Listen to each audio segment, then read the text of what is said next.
creature! I didn't start the Shadowlands when it launched. Is it too late to get caught up? Can I even play anymore?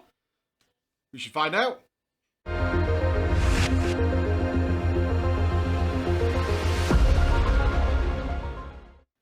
Catching up is the biggest fear of everybody who can't play a new WoW expansion when it launches. So what is it like in the Shadowlands? Was Blizzard promising all this alt friendliness? It's going to be so much easier to get your character right up to scratch so you can jump straight in. So how are we going to do that?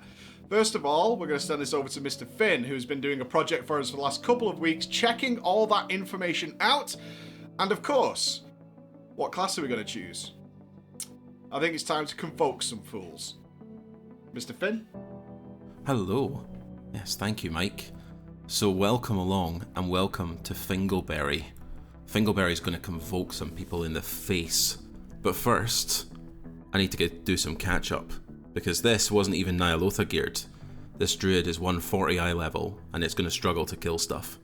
So, normally I'd probably jump in some normal dungeons, maybe a couple of heroics, bump up that eye level a little bit just to make all the content I'm about to do easier.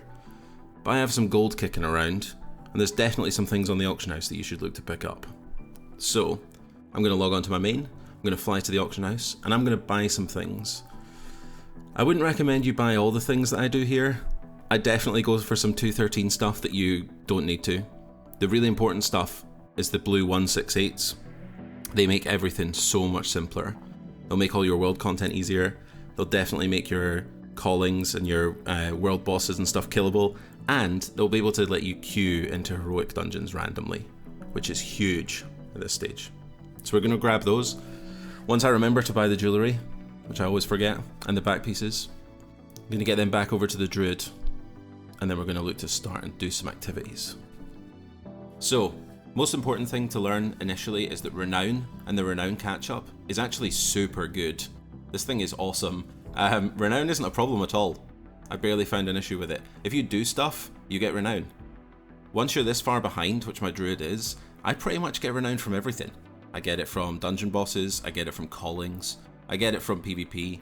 Anywhere that I do content will probably give me a Renown. So, not much to worry about there.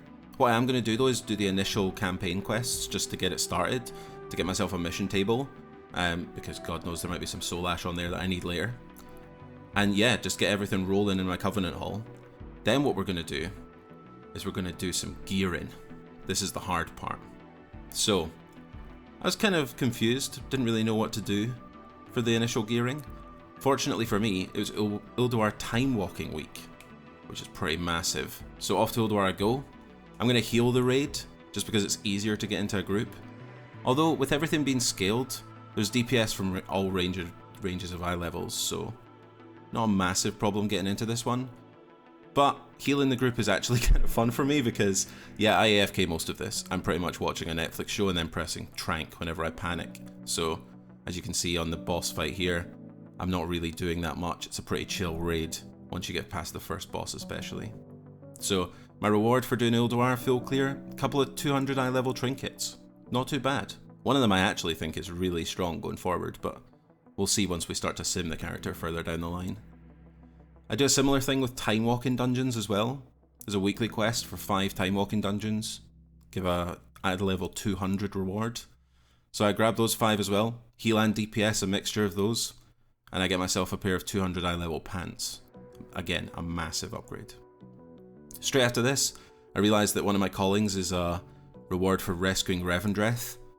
So I dive into an M0 to get that complete, and at the same time I grab myself a +2 key, which I can use later in the week to get a great vault reward. This is pretty important actually. I didn't realise quite how strong the lower level keys were. Even doing a +2 gives you a 200 eye level piece in your vault next week.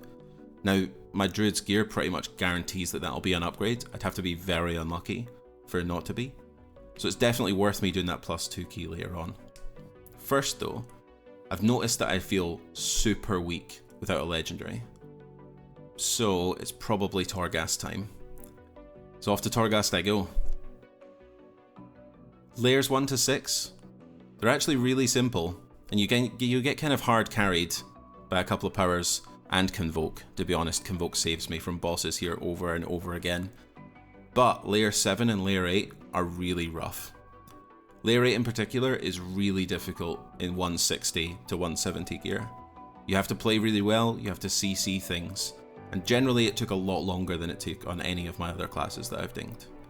So just be aware, you're going to spend some time in Torghast if you want to get your Lego first week.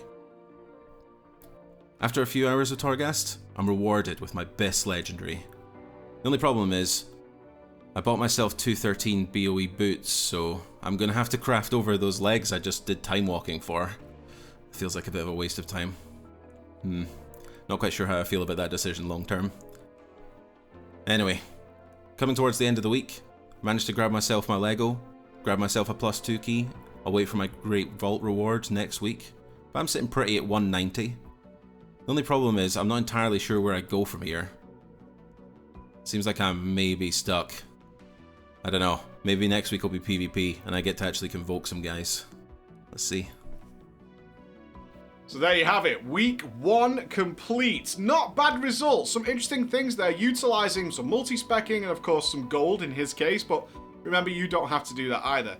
He does believe though, after our conversation before this video, that he's going to get hard stuck around this item level. So be sure to check out next week's progress update on exactly how he went about maybe overcoming this wall that he perceives is coming, or if he did slam his face straight into it.